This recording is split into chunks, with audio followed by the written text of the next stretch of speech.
마지막이라는 말을 들으면 여러분은 어떤 생각이 떠오르시나요? 인터넷 검색을 해보면 마지막 포옹, 마지막 인사, 마지막 찻잔, 마지막 밤, 마지막 춤, 이렇게 다양한 마지막 장면들이 언급이 됩니다. 그 중에서 오랜만에 제 기억 속에 떠오른 것은 마지막 수업이었습니다. 학창시절에 교과서에서 읽었는데요, 여러분도 기억나실 거예요. 독일과 프랑스 사이에 전쟁이 일어났고 프랑스가 전쟁에서 패배하자 더 이상 프랑스어를 사용할 수 없게 됐습니다. 그 사실을 알지 못한 초등학생 프란츠는 평소처럼 허겁지겁 학교에 가면서 오늘도 프랑스어 숙제를 하지 못했다고 걱정하는데, 그를 교실에서 맞이한 선생님이 이렇게 말합니다. 오늘은 여러분이 프랑스어를 배우는 마지막 수업입니다. 내일부터는 독일어만 가르쳐야 한다는 명령이 내려왔어요. 여러분 열심히 들어주기를 바랍니다. 프란츠는 아직 어린이였지만 선생님의 그 말씀을 듣고 그동안 프랑스어 공부를 게으르게 한 자신을 자책합니다. 선생님은 마지막 수업을 마치면서 당부하기를, 국어를 굳건하게 지키면 감옥의 열쇠를 쥐고 있는 거나 마찬가지라고 깨우쳐 줍니다. 1871년에 발표된 이 소설은 프랑스 국민들의 마음에 강렬한 애국심을 심어주었다고 하죠. 오늘 우리는 그동안 사도행전을 통해 보았던 이 바울의 길고 긴 선교 여정의 마지막에 이르렀습니다. 지난 시간에 바울이 에베소에 3년을 머물면서 그 에베소 교회도 힘껏 돌보는 동시에 고린도 교회도 같이 챙기느라고 눈코뜰 새 없이 바빴다는 이야기를 들었습니다. 요즘 말로 하면 투잡이랄까요? 현대인들이 두세 가지를 한꺼번에 하는 것처럼 바울도 에베소와 고린도, 서로 500km나 떨어진 두 교회를 열심히 목회했습니다. 그리고 결국 바울은 그 고린도를 다시 찾아갑니다.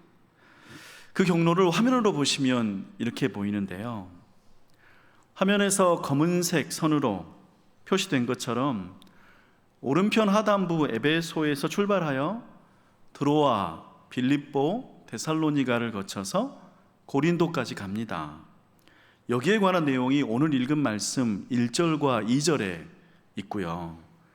자, 이렇게 해서 고린도로 갔고, 고린도에서 석 달을 머문 바울은 거기 있는 동안에 로마서를 썼고요. 그리고 이쯤에서 그동안 10년에 걸친 긴 선교 활동을 마치려고 했습니다. 그는 할 수 있는 한 많은 곳을 다녔고요. 바울이 직접 가지 못한 지역들은 베드로를 비롯한 다른 사도들이 열심히 복음을 전했으니까요, 이제 선교 활동도 일단락이 된 거라고 생각을 한 거죠. 바울의 입장에서 되돌아보면 지난 10년 동안 그는 최선을 다했습니다. 30대 초반에 부활하신 예수님 만난 후에 10년의 세월 초야 무명으로 묻혀 지냈지만 40대 나이에 선교사로 부름을 받았고 열심히 활동하다가 어느덧 50세가 넘었습니다. 우리 현대인들도 50대가 되면 건강에 이상이 생기는데 2000년 전이니까요, 바울도 더 이상 지속적인 해외 활동은 무리라고 여겼을 것입니다. 그간 고생도 많이 했었죠. 돌에 맞고 곤장에 맞고 매에 맞은 횟수만 9번이었으니까 거의 해년마다 연례 행사처럼 죽을 때까지 맞았습니다. 그가 탔던 배가 풍랑을 만나 파손한 것만도 3차례였고요. 그러니 아직까지 살아있는 것 자체가 기적이라고 할 만했습니다. 그래서 바울은 이쯤에서 지금까지의 선교 활동들을 정리하고 이제 로마만 갈 수 있으면 좋겠다고 생각했습니다. 또 만약 건강이 허락이 되면 그 이후에 스페인에서 여생을 마치고 싶다고 했고요. 이런 마음을 품고 10년 전에 자신을 선교사로 보냈던 고향 교회 시리아 안디옥으로 돌아가려고 했습니다. 근데 그때 변수가 발생합니다. 우리 3절 함께 읽습니다. 거기 석 달 동안 있다가 배 타고 수리아로 가고자 할 그때에 유대인들이 자기를 해하려고 공모함으로 마게도냐를 거쳐 돌아가기로 작정하니, 고린도에서 겐그레아 항구를 통해 수리아로 향하는 배를 타는 것이 시리아 안디옥으로 돌아가는 가장 빠른 방법입니다. 근데 그때 누군가 나쁜 소식을 전해주는 거예요. 그동안 집요하게 바울을 괴롭히며 반대했던 유대인들이 그를 죽이려고 한다는 소식이었습니다. 배를 타고 바다를 건너는 동안에 바울을 물에 빠뜨려 죽이는 것은 무척 쉬운 일입니다. 배 안에서 잠자는 바울을 그냥 몇 사람이 들어다가 배 밖으로 던져버리면 그만이거든요. 사정이 이와 같으니 바울은 배를 타지 않기로 합니다. 멀리 돌아가지만 비교적 안전한 길, 곧 에베소에서 고린도까지 걸어왔던 길을 다시 되짚어서 돌아가기로 한 거죠. 그래서 4절에서 38절까지의 내용은 그렇게 생겨난 이 틀어진 계획, 변경된 일들을 소개합니다. 여러분도 이런 경험이 있으시죠? 오랫동안 애써왔던 일을 이제 마무리하려고 하는데 갑작스런 방해가 생겨서 그게 그다지 쉽지 않게 된 사정 말이죠. 그렇게 되면 우리 마음이 어떤가요? 짜증도 나고 답답하기도 하고, 이거 마지막까지 쉽지 않구나 싶어서 힘이 빠지기도 합니다. 바울도 그랬습니다. 믿음의 길을 걸어왔고 큰 업적을 남겼더라도 사람은 누구나 마찬가지죠. 그리고 그렇게 생겨난 틀어진 계획, 속상한 마음, 예기치 않은 변화는 우리를 원래 생각했던 것과 다른 방향으로 이끌어가곤 합니다. 은퇴하려고 했는데 못하게 되고, 그만두려고 했는데 계속 붙잡혀 있고, 떠나려고 했는데 여전히 남아있으면서 새로운 상황들이 벌어지는 거죠. 사실 사도행전 20장은요, 오늘 우리가 읽기는 했지만 한 번 읽고 이해하기에는 쉬운 내용은 아닙니다. 잠깐 사도행전 20장 성경책을 전체적으로 한번 볼까요? 1절에서 6절까지의 내용이요, 여기에 적힌 여정이 짧아 보이지만 사실은 1년 이상의 기간 동안 걸쳐서 일어난 일들입니다.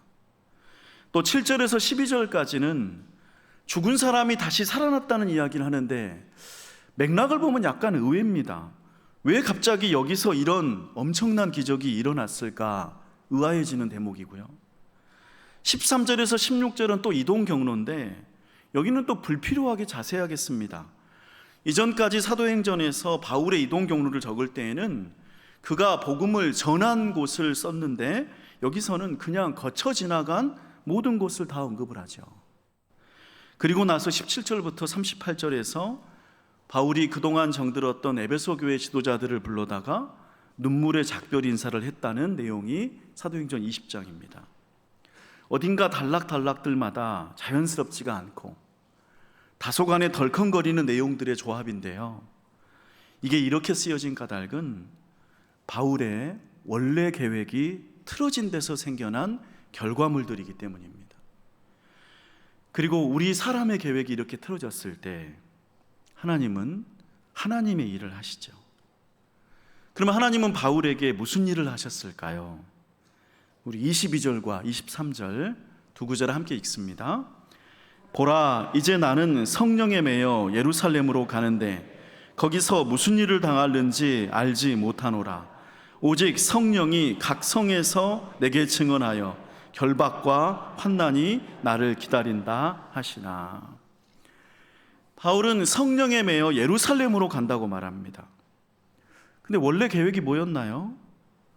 고향 교회인 시리아 안디옥으로 먼저 갔다가 그 후에 예루살렘으로 가려고 했는데 그게 바뀌었습니다. 예루살렘으로 직행합니다. 근데 이 직행 금이 환영이 아니죠.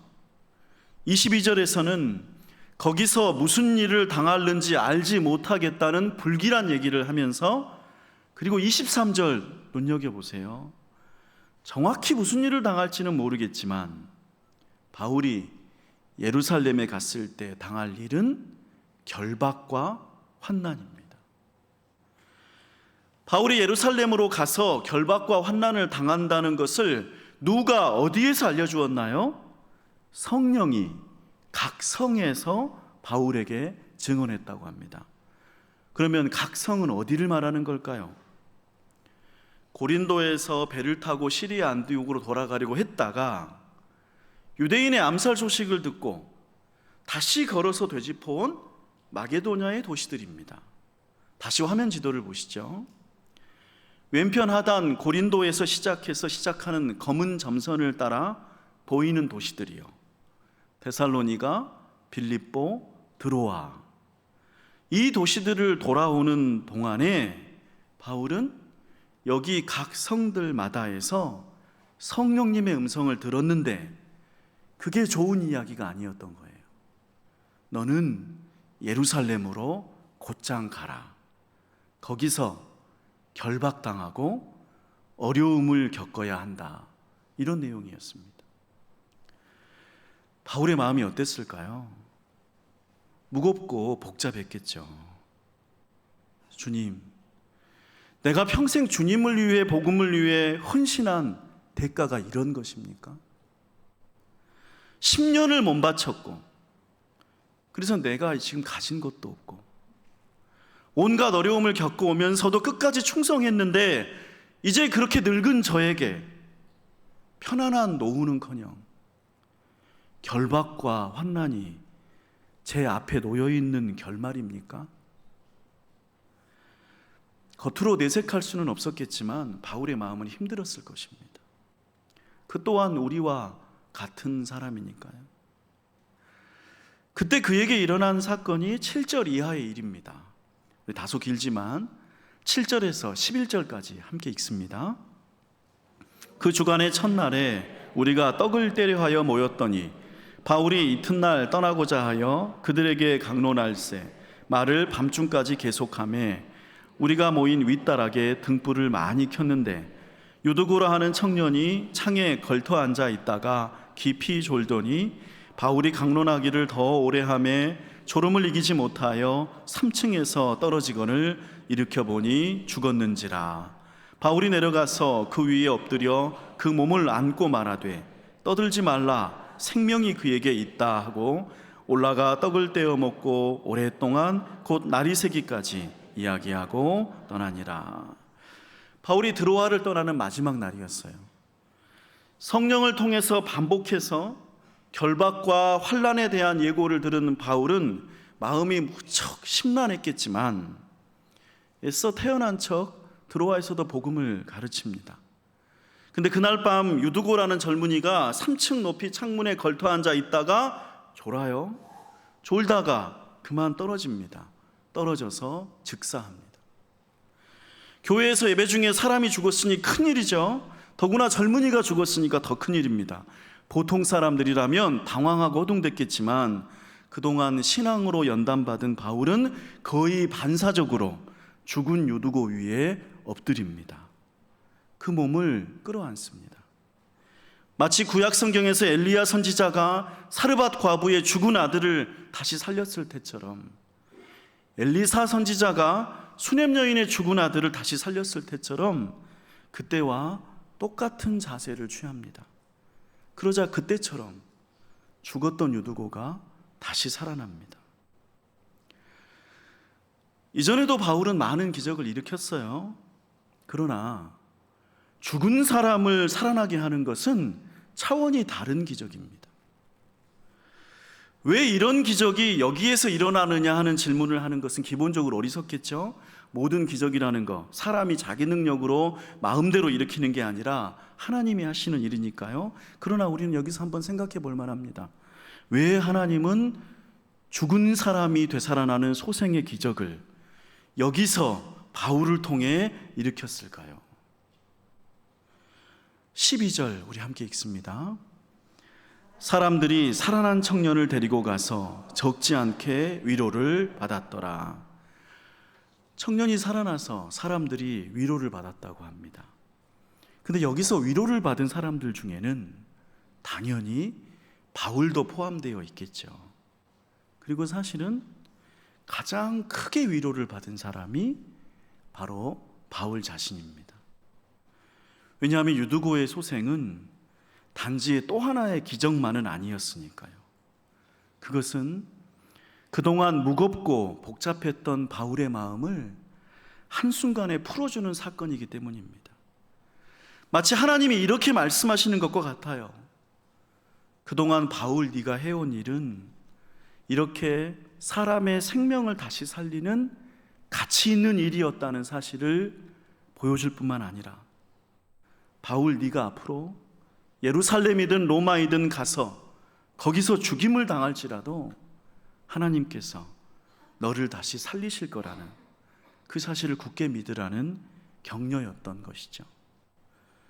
유두고의 소생을 통해서 바울은 하나님이 주시는 인정과 부활의 소망을 동시에 확인한 것입니다. 또 하나 여기에 놀라운 점이 있어요.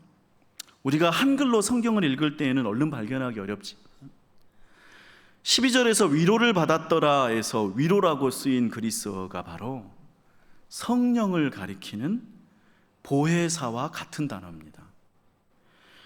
요한복음서 14장 26절에서 예수님은 성령을 이렇게 불렀습니다. 보혜사 곧 아버지께서 내 이름으로 보내실 성령. 성령의 또 다른 이름 보혜사를 그리스어로 파라클레토스라고 합니다. 그리고 여기 12절에서 위로를 그리스어로 파라클레오라고 씁니다. 두 개는 같은 단어죠. 다시 말하면 지금까지 바울이 들렀던 각 성행마다 나타나셔서 바울 너의 앞길에는 결박과 환난이 기다리고 있지만 너는 그것을 피하지 말고 거기로 가야 한다고 부담스럽게 말씀하셨던 성령님이 드로아에서 유두고의 소생을 통해 바울을 위로하시는 것입니다. 바울에게 일어난 일들을 보면서 그와 같은 믿음의 길을 가는 우리 자신을 돌아봅니다. 바울이 그랬던 것처럼 세상의 많은 일들이 우리 계획대로 되지 않습니다. 원하지 않은 일들, 예상치 않은 변수, 그런 것들이 방해와 걸림돌이 됩니다. 우리는 그것들을 피해서 멀리 돌아가야 되고요. 어딘가에 발이 묶이기도 합니다. 또한 우리가 평생 수고하고 애쓴 것들의 끝에서 우리를 기다리고 있는 것이 편안한 보상이 아니라 결박과 환난 같은 상황인 분들도 있습니다. 근데 그때 우리의 무거운 마음 위에 우리를 찾아오시는 분이 성령님이십니다. 성령님은 바울을 위로하셨고 또 그와 같은 믿음의 길을 가는 여러분을 위로하십니다. 유두고의 소생과 같은 기적을 품에 안게 하셔서 바울에게 큰 위로를 주신 것처럼 성령님도 여러분의 인생의 수고와 애씀을 인정해 주시고 여러분에게 영원한 소망을 다시 굳건하게 하실 줄로 믿습니다. 그리고 이런 상황들이 일어날 때는요, 반드시 필요한 게 있습니다. 그게 혼자만의 시간이죠.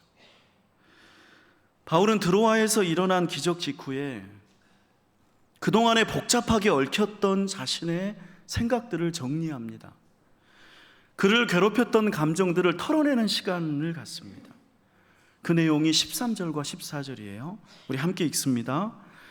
우리는 앞서 배를 타고 앗소에서 바울을 태우려고 그리로 가니 이는 바울이 걸어서 가고자 하여 그렇게 정하여 준 것이라. 바울이 앗소에서 우리를 만나니 우리가 배에 태우고 미둘레네로 가서. 그동안 바울과 함께 이동해 오던 다른 사람들은 드로아에서 모두 배를 탑니다. 근데 바울만 걸어서 갑니다. 드로아에서 앗소까지 혼자서 걷겠다고 하는 거예요. 30km 정도 됩니다. 걸어서 하루길이죠. 다른 사람들은 모두 배로 가라고 하고 바울 혼자서만 하루 동안 걷는 겁니다. 그는 조용히 마음을 정리하고 싶었기 때문이겠죠. 그동안의 무거움과 답답함을 다 털어버리고 싶기 때문이었겠죠. 그동안에 어쩌면 바울은 주님을 원망했을지도 몰라요. 왜 나를 끝까지 괴롭히시는 거냐? 이제는 나를 그냥 편안하게 해주셔도 되지 않느냐? 항의했을지도 몰라요.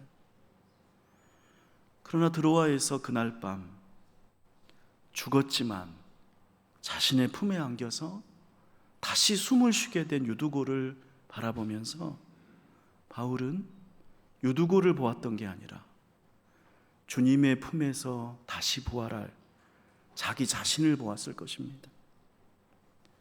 그 모든 일들 가운데서 주님의 품에 편안하게 안길 자기 자신을 본 것이죠. 드로아에서 아소까지 혼자 하루 동안 걸어가면서 바울은 이 세상에 남은 모든 미련과 아쉬움을 다 털어버렸을 것입니다. 성령님의 위로하심이 그의 마음을 바꾸었기 때문이죠. 그래서 바울은 이제 더 이상 복잡하지 않게 됐습니다. 더 이상 주저하지 않게 됐습니다. 그는 가벼워졌고요, 편안해졌습니다. 그의 앞에 놓인 결박과 환난은 그대로였지만 그의 마음은 편안해졌습니다. 우리 16절과 17절 함께 읽습니다. 바울이 아시아에서 지체하지 않기 위하여 에베소를 지나 배 타고 가기로 작정하였으니 이는 될 수 있는 대로 오순절 안에 예루살렘에 이르려고 급히 가미르라. 바울이 밀레도에서 사람을 에베소로 보내어 교회의 장로들을 청하니, 여기서 눈에 띄는 단어가 지체하지 않기 위하여죠. 바울은 이제 예루살렘으로 가는 발걸음을 지체하지 않습니다. 결박과 환난이 그를 기다린다는데 내가 기꺼이 결박을 당해 줄 것이고 내가 기꺼이 환난을 당하겠다는 마음으로 바뀐 거죠. 그는 할 수만 있으면 오순절 안에 도착하려고 합니다. 왜 오순절인가요? 이후의 내용들을 읽어보면 바울이 예루살렘에 도착했을 때 오순절에 관한 언급들은 없습니다. 그렇다면 오순절은 그때까지 도착해서 무슨 특별한 할 일이 있다기보다는 단지 바울의 마음을 보여줍니다. 어떤 마음인가 하면 자기를 인도하는 성령을 신뢰하는 마음이죠. 오순절이라는 절기, 성령님이 예루살렘에 강림하신 날을 기념하는 절기니까요. 지체하지 않겠다는 바울은 심지어 에베소도 지나칩니다. 에베소는 가는 경로에 있어요. 그냥 들리면 되는 길인데 일부러 지나칩니다. 왜냐하면 에베소에서는 3년을 머물면서 그곳 성도들과 친밀한 관계를 맺었잖아요. 가장 오랫동안 목회했던 도시예요. 만약에 바울에게 조금이라도 미련이 남아 있었더라면 아마도 에베소에서 가능한 한 오랫동안 머물면서 한 사람 한 사람과 인사를 나누고 또 나누고 자신이 예루살렘으로 가는 일정을 미루고 또 미뤘을 것인데 그는 에베소를 지나치기로 합니다. 왜냐하면 이제 다 괜찮아졌거든요. 다 비워내버렸거든요. 그래서 에베소를 지나쳐요. 다만 이제 떠나면 다시 만날 수 없다는 것을 알기 때문에 밀레도라는 항구로 에베소 교회 지도자들만 불러서 그의 마지막 수업을 합니다. 에베소에서 45km 떨어진 항구, 걸어서 하루 반나절 걸리는 길을 에베소 장로들에게 찾아오라고 부릅니다. 18절에서 35절까지 기록된 바울의 마지막 수업, 곧 그의 고별 설교를 읽어보면요, 그래서 참 깨끗합니다. 마지막이니까 뭔가 질펀하고 끈적거리고 뒤를 돌아보고 또 돌아보는 그런 아쉬운 헤어짐이 아닙니다. 모든 것을 떨쳐버리고 해야 할 말을 담담하게 전하는 그런 사람의 자유로움이 담겨 있습니다. 많은 사람들은 여기 내용에서 바울의 말을 놀랍게 여깁니다. 아마 바울처럼 이렇게 말할 수 있는 사람은 아무도 없을 거라고 합니다. 맞습니다. 사람이 이렇게 당당하고 편안하고 자신 있게 마지막을 향해 나아가기는 어렵죠. 더군다나 그 마지막이 영광스럽고 편안한 길이 아니라 결박과 환난이라면 더욱 그렇습니다. 바울에게도 당연한 것은 전혀 아닙니다. 그 또한 자기의 성숙함이나 굳센 의지 덕분에 이렇게 한 게 아니라 성령님의 위로하심을 통해 자기 품에서 다시 살아난 유두고의 소생이라는 경험을 통해 하나님의 인정하심과 부활의 소망을 받았기 때문에 가능한 말들이었죠.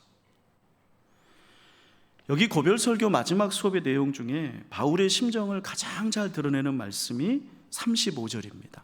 우리 같이 읽습니다.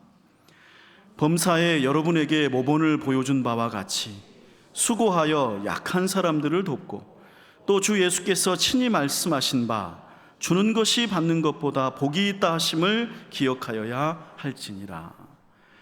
주는 것이 받는 것보다 복이 있다. 바울은 자기가 살아온 인생, 그리고 앞으로 그에게 닥칠 일을 두고 자기 자신의 삶에 대해서 이렇게 결론을 내립니다. 나는 복이 있는 사람이라고요. 왜 복이 있습니까? 그는 많이 주었기 때문입니다. 만약 바울이 받은 것을 헤아려 보았다면 그는 불행하고 실패한 인생입니다. 그는 돈도 많이 받지 못했고, 그는 명예도 크게 누리지 못했고, 사회적 지위도 갖지 못했잖아요. 곁에 남아있는 처자식도 없습니다. 편안한 노후도 대비하지 못했습니다. 그러나 바울은 분명 받는 것보다 주는 것이 많았던 인생을 살았습니다. 사람들에게 복음을 가르쳐 주었습니다. 그들의 인생길에 값진 조언을 아낌없이 주었습니다. 어렵고 힘든 사람들에게 위로를 주었습니다. 그들을 위해 끊임없이 기도해 주었습니다. 그는 겸손과 눈물과 섬김을 통해 많은 사람들에게 하나님 나라를 주었습니다. 그래서 그는 복이 있는 인생이었던 것입니다. 존귀한 성도 여러분, 여러분은 어떠신가요? 복이 있는 인생이시기를 축복합니다.